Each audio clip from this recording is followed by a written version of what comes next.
લાલ ચટાક ગોંડલિયું મરચું માવઠાના પાણીમાં પલળીને અત્યારે સડી ગયું છે। ખેડૂતોનો દાવો છે કે પલળી ગયેલા આ મરચાં હવે ખાવા લાયક બચ્યા નથી। માવઠાએ ન માત્ર મરચાંની તીખાશ પરંતુ ખેડૂતોની કેડ ભાંગી નાખી છે। ગોંડલના ત્રાકુડા, ડૈયા, અનીડા, કોલીથડ, વેજા ગામ, હડમતાણા, વેકરી, ચરખડી, પડવલા સહિતના ગામમાં ગોંડલિયું મરચું સંપૂર્ણપણે બરબાદ થઈ ગયાનો દાવો છે। દર વર્ષે અહીંના મરચાંની ગુજરાતમાં જ નહીં અન્ય રાજ્યમાં પણ માંગ રહે છે। જોકે આ વખતે ગોંડલના મરચાંનો સ્વાદ માણવા મળશે કે કેમ એ સવાલ છે। દ્રશ્યો સ્પષ્ટ કરે છે કે મરચાં પલળી જતા હવે તે ખાતર બની ગયા છે। પાકેલા મરચાં જ નહીં ઊભો પાક પણ ફેલ થઈ ગયો છે। આ ઉપરાંત અન્ય પાકમાં પણ પંથકમાં નુકસાની થઈ છે।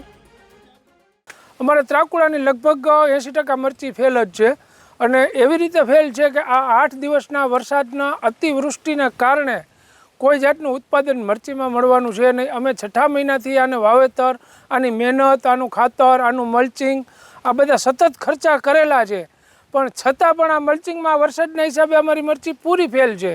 અને આ મરચું જે અત્યારે અમારે અહીંથી બહાર નાખવા માટેના ખર્ચા અમારે ઘરના નાખવા પડે એમ છે અને વળતર તો બીજી વાત છે, પણ બિયારણના પૈસા આમાં ઊભા થાય એવા છે નહીં। અને અતિ ખરાબ હાલત, આ વરસાદના હિસાબે અતિ ખરાબ હાલત અને લગભગ ત્રાકુડા ગામની તમામ મરચી ફેલ જ છે।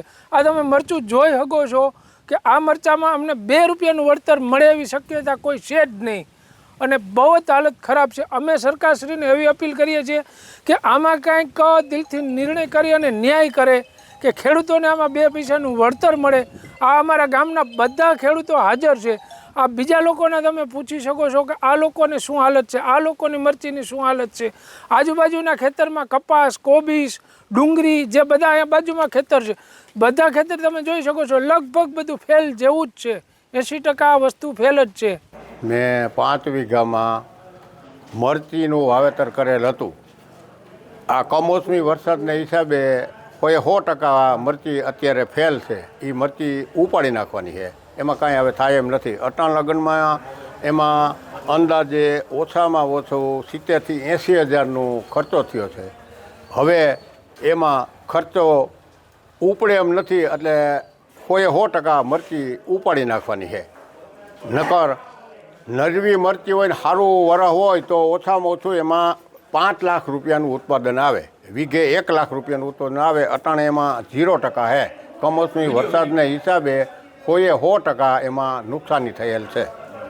અત્યાર સુધી છોકરાને જેમ ઉછેરી અટાણ લગન મરચી છોકરાને જેમ ઉછેરી, દવા, ખાતર, પાણી, પણ એમાં સદંતર કોઈ 100% નિષ્ફળ છે। જે અમારે ત્રાકુડા ગામનું મરચું, સૂકું મરચું, જે પ્રખ્યાત મરચું છે, એ મરચું અમારે કમસે કમ 4 થી 5 કરોડનું મરચું થતું, સૂકું મરચું, એને બદલે અત્યારે બિલકુલ 0 છે।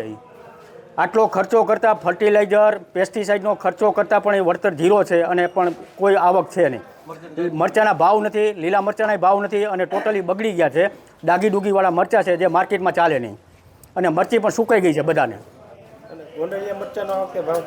ગોંડલિયા મરચાંનો આજુ વખતે ભાવ કમસે કમ તમારે 4,000 થી ચાલુ થશે અને કેવો અંદાજ છે એનો કોઈ અંદાજ નથી।